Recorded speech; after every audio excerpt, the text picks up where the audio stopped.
What's up, Taiwan? I'm Sandy Chu with news from here in Taiwan and around the world. A presidential election coalition could still be on the cards for Taiwan's two main opposition parties. Kuomintang candidate Hou Yu-ih says a joint ticket with Ko Wen-je of the Taiwan People's Party may yet go ahead after a phone call between the two. Talks between Hou and Ko broke down over the weekend as they failed to agree which of them would be on the top half of the ticket. That's something that's supposed to be decided by analyzing opinion polls. The TPP's Ko says he'll respond to Hou in a press conference on Wednesday. The pair have until Friday to officially register for the election. 明天早上我们会开记者会再来处理。统计就是要统计资料嘛，那可能再多读2次，那就结果变不一样。 Taiwan's January presidential race now has its first official candidate after the ruling party's Lai Ching-te registered in Taipei. But with the sign-up deadline approaching, it's far from clear what opposition he will face. Stash Butler reports. With a stroke of a pen, the front-runner to be Taiwan's next president registers his candidacy in Taipei. It's a step forward for current Vice President Lai Ching-te and his running mate Chow Bi-kim in their ambitions to take top office. 我们意志坚定，充满信心，敬请全国父老乡亲鼎力支持我们，让我们再一次团结在一起，推动国家继续在正确的路上继续前进。 The ruling Democratic Progressive Party pairing are the first to formally enter the January race, putting pressure on their rivals. Last week, Lai's main opponents, Hou Yu-ih of the Kuomintang, or KMT, and Ko Wen-je of the Taiwan People's Party agreed to pair up on a joint ticket. A deal that seemed to unravel days later, before a defiant speech from Ko suggesting he'd never yield to Hou to serve as his deputy.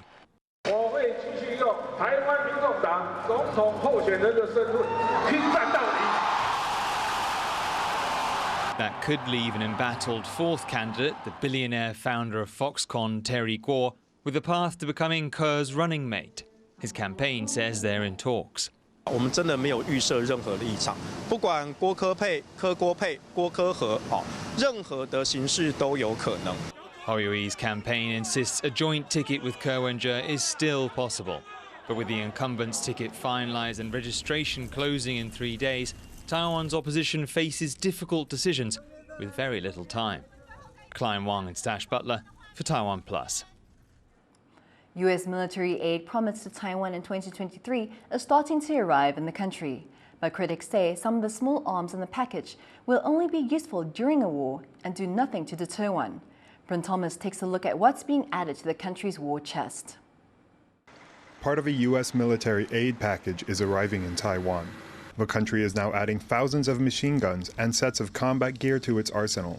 This shipment of small arms comes after Taiwan received surveillance drones, Javelin anti-tank missiles, and Stinger anti-aircraft missiles earlier this year. 数量啊，这个单位啊，或者这个品名啊，我不便透露啊。但有工作的持续在进行，我想这也是交流的项目之一，并没有想要刻意武装。 But some fear the shipment of small arms will do little to deter a Chinese invasion. China views Taiwan as part of its territory and has not ruled out the use of force to take the country. Key defense figures in Taiwan say things like machine guns, body armor, and shoulder-fired missiles are weapon systems used in up-close fighting and would only be useful after an invasion in on-the-ground fighting in Taiwan's cities. They say Taiwan needs to be able to disrupt attacks before they start. This means more strategic capabilities, like long-range missiles capable of hitting targets abroad.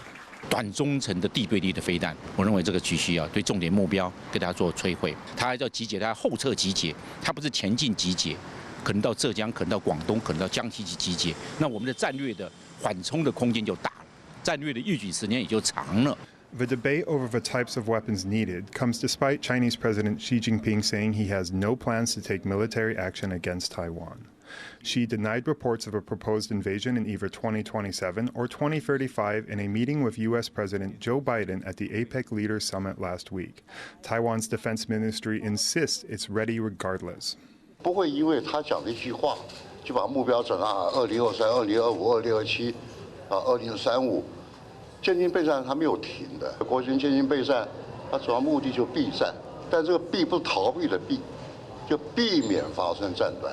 As cross-strait tensions rise, Taiwan will continue to seek ways to deter an attack and to stock its arsenal with weapons it hopes it will never have to use.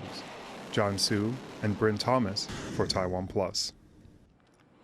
Revenge porn is now a crime in Taiwan with an amendment passed to the country's domestic violence laws.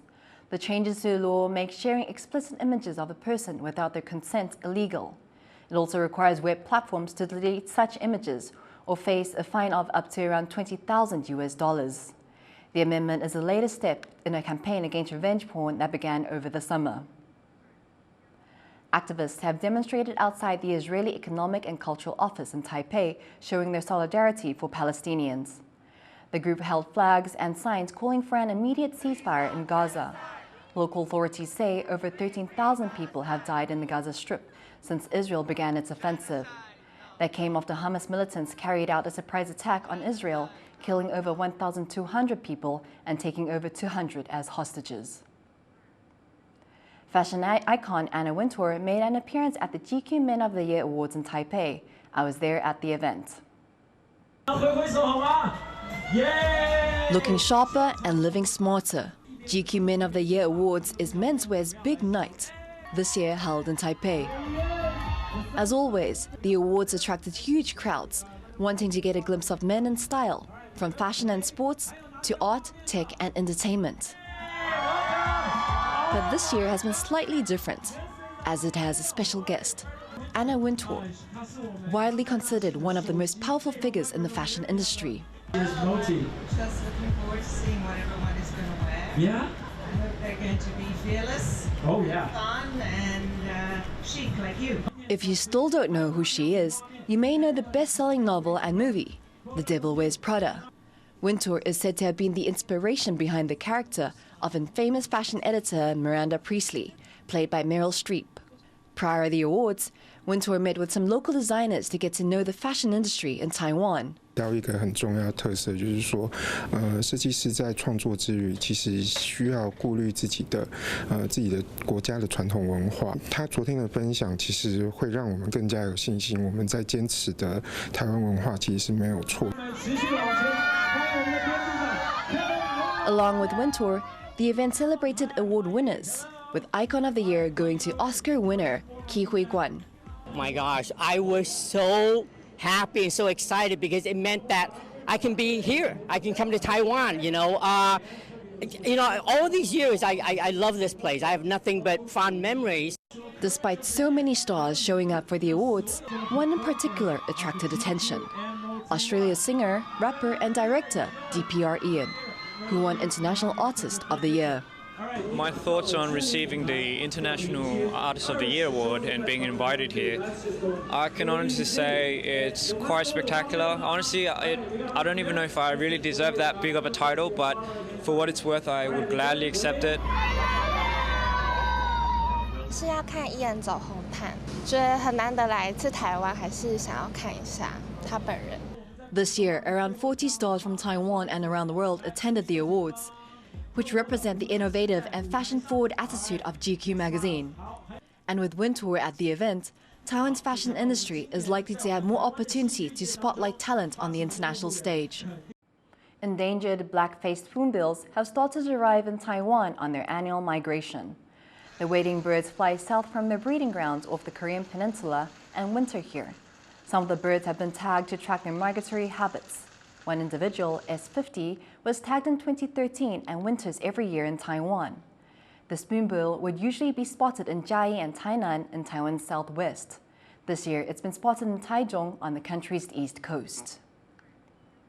Thank you for watching What's Up Taiwan. You can visit the TaiwanPlus app for more stories from Taiwan and around the world.